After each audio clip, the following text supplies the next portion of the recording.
Alright, hey, what's up YouTube? Back again with another video for you guys. I wanted to make a video about the wiring for the control pack, the wiring for the factory gauges. I know it's been done before, but I'm doing it a little different. And I also want to go over the tuning company I decided to go with. So we'll start with the battery.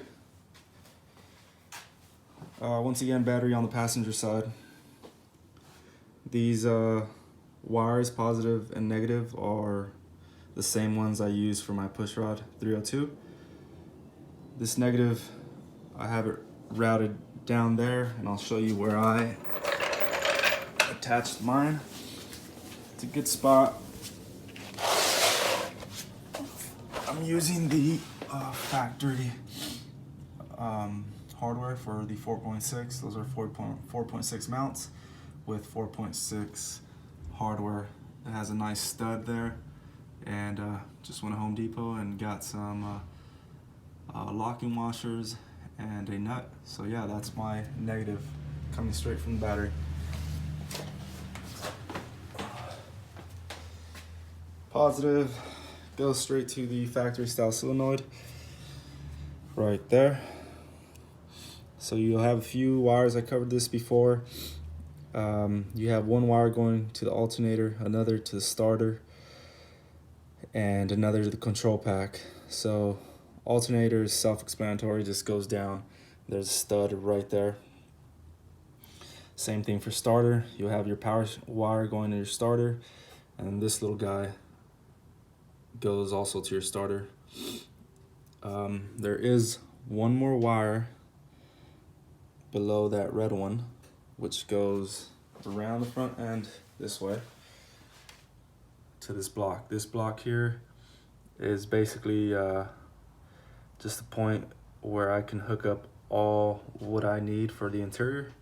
So windows, lights, gauges, everything. So there you go. The one that's wire loomed is for my fuel pump. Just the power for my fuel pump. So last wire here goes through the fender well to the passenger side kick panel. You can't see it right now, but it goes to that kick panel, and there's a it goes right there. There's a 250 amp mega fuse. That wire then goes right here.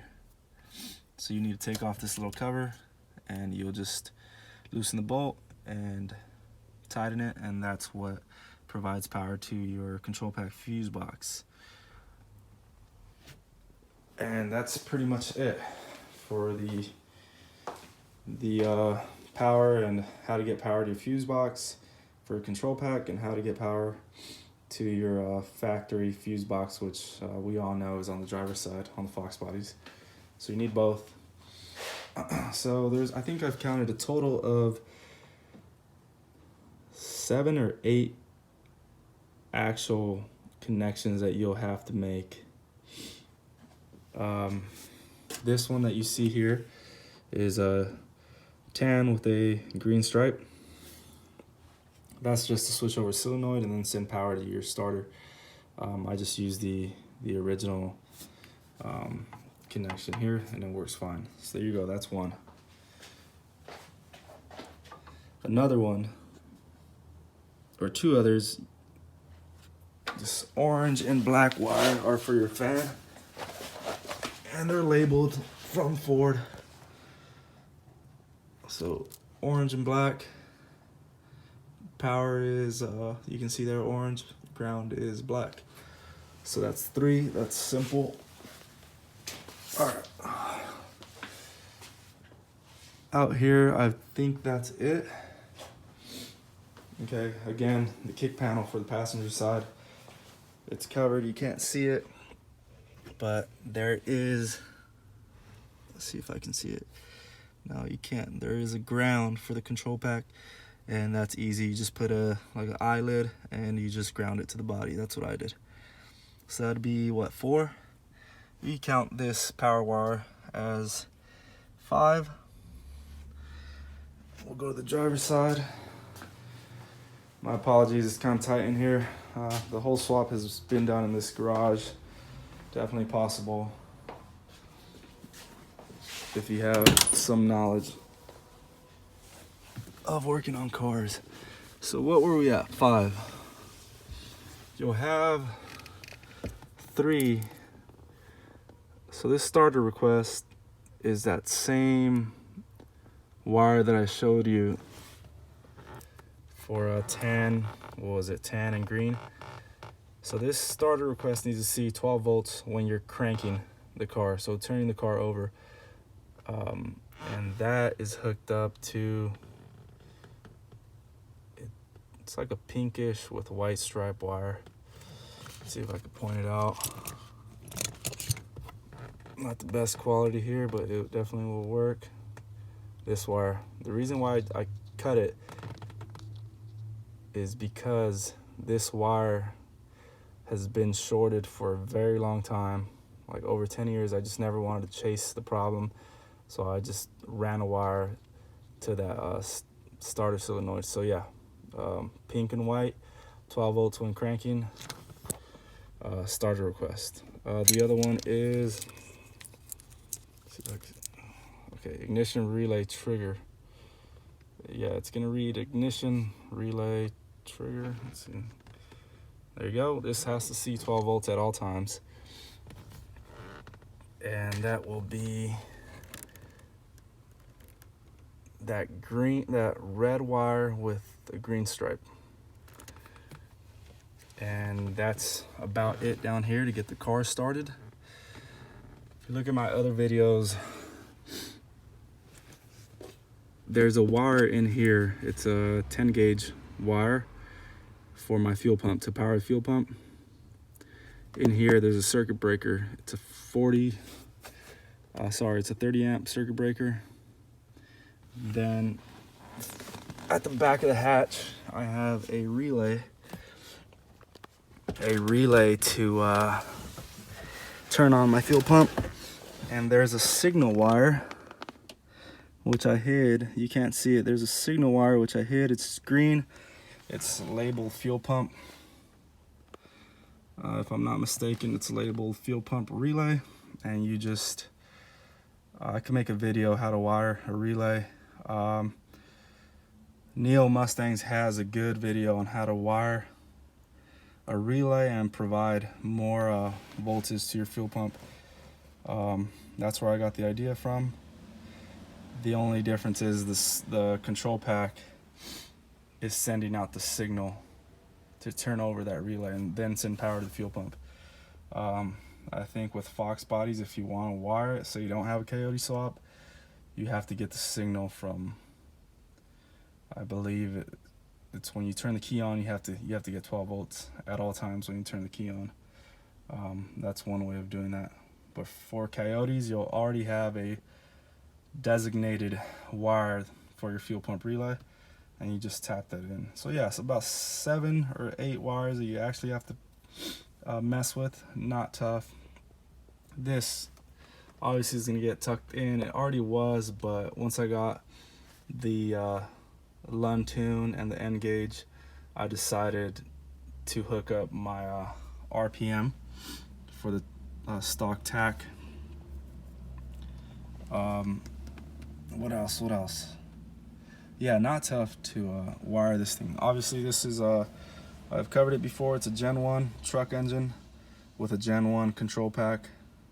So this is only for Gen 1s. I know there's many Gen 1 control packs. I believe there's 3 versions. So depending on what you have, just follow your instructions. But it's pretty easy to wire these things. Gen 2 is obviously different, along with Gen 3. So people have asked me, why haven't you gone with there's a cluster out there, I think it's Dakota Digital. And one reason is it's too expensive for me, and this cluster works fine. And most of the signals are going to work. Your fuel is going to work because it's hooked up to the tank already. You don't mess with that for the swap.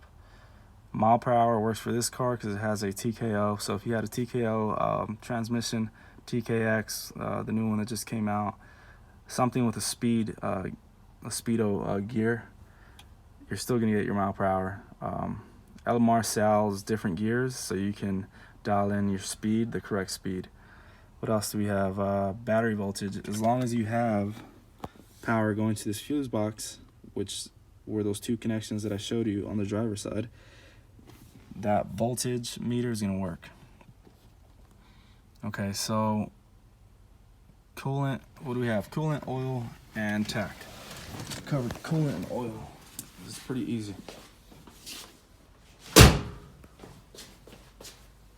So in here's, I'm not sure if you can see it, that brown connector, I basically depinned what I didn't need. It's only 2 wires now, so coolant and oil from the original harness. That harness, that female side, you depin it just to clean things up, and you'll just have 2 wires.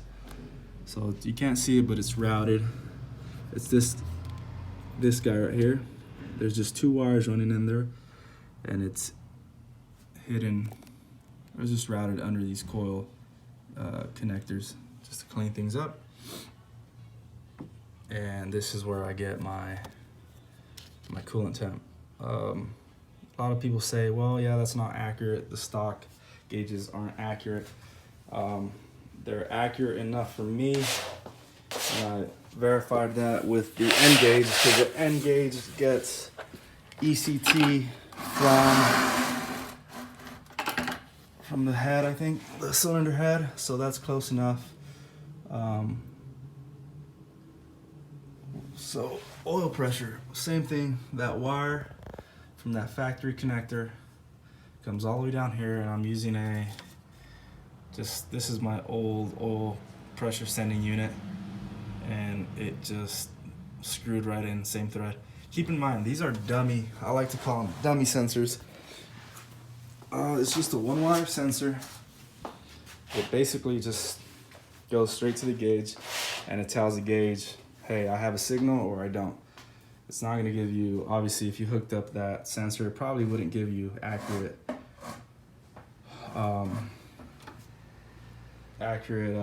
PSI readings, or for the coolant sensor, accurate Fahrenheit readings. So this sensor is from AutoZone, and I was surprised how accurate it was. So all I did was tap into the thermostat housing, and it's a 1/8 MPT. I bleed the car from there, and it works just fine. So one more signal that I want to show you guys, and that will be the RPM. So we covered all these signals except for RPM. The tough one, if you're using a different trans, would be the mile per hour, I believe. And also RPM. You might have to buy like an RPM converter for Gen 2s. I think MSD sells them. Let me put this guy down, turn the car on, and I'll show you guys what I'm talking about as far as how accurate the factory gauge can be.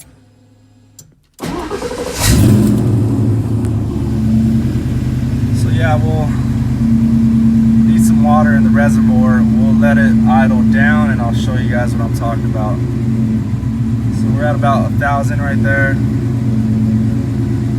I just installed the Lund tune today. I still need to data log it and drive it around and send the data log back to them. So we're looking at about 900 or so. And if you look at the Lund gauge, not the Lund gauge, the nGauge, 900. Seems like it's bouncing around 850, 900. That's pretty close to me. Idle's fine, and I don't want to rev it inside my garage, but yep, 900, about 900. ECT is about 117, and I verified it. The halfway mark is about 200, and I verified it earlier. nGauge was also reading 200, about 195, 200, and it was right at that halfway mark in between the M and the R, right there. So that was pretty close for me. Good thing about the nGauge, I'll have it mounted. I have like the windshield mount, and it's gonna be mounted right there. So say this went down, which I doubt, this is the original one. They're very simple. I don't think it'll fail, although they can. I'm not worried about that because I have ECT, and this is as accurate as it's gonna get, because this comes straight off the OBD2 connector, and it's reading off the PCM. So yeah, I have ECT, RPM, and all that. There's many videos about the nGauge on how to set it up and how to load a tune, so I won't be doing that. Let me just show you guys. This is a 91. So how do you get your RPM tach to work? Off the control pack, it's a brown and yellow wire. It's labeled CTO. This is for Gen 1s only. You on the driver's side, it'll be the connector here. I don't want to take it out because it's a pain, because I have the Speedo cable, and it's just a pain trying to take it off. So it's pin 11 on this car. It's brown and yellow, which is exactly like this. For some reason that worked out. Brown and yellow, pin 11. On some cars, pin 11 will be green and yellow, so you may have to just make sure and double check. So yeah, there you go, guys. Next time you guys see this, it'll be all buttoned up, and I'll do a drive. Once again, all gauges work. Showed you guys how to get your signals. If you guys have any questions, if something didn't make sense, I could clarify it for you guys. And once the car's running, I'll go on drive and I'll show you guys what this thing can do. I'm super impressed. It is expensive, but for about the same price, you could get the cluster, what is it, Dakota digital cluster. But I've seen how those work. Those have, what is this, like a Cat 5 cable that hooks up to the back of the cluster, and yeah, it's clean, but then there's a box that gives the cluster all the signals, where guys usually mount it here, and you still have to tap into that box. You still have to get an oil pressure reading, a coolant pressure reading. You'll have to do the battery, because now you're not working off the stock cluster. You'll have to get fuel, same reason you're not working off the stock cluster. Mile per hour, I think there's GPS. I don't really trust GPS. I just rather use this old technology with the speed gear. And you'll have to, I believe, somehow figure out the RPM. But it also gets its signals from the OBD2 connector. And it's just gonna take up that connector when you can just hook up an nGauge and run that at all times, in my opinion. So yeah, guys, once again, if you have any questions, just send me a comment or whatever, and I'll try to answer it. So thanks for watching.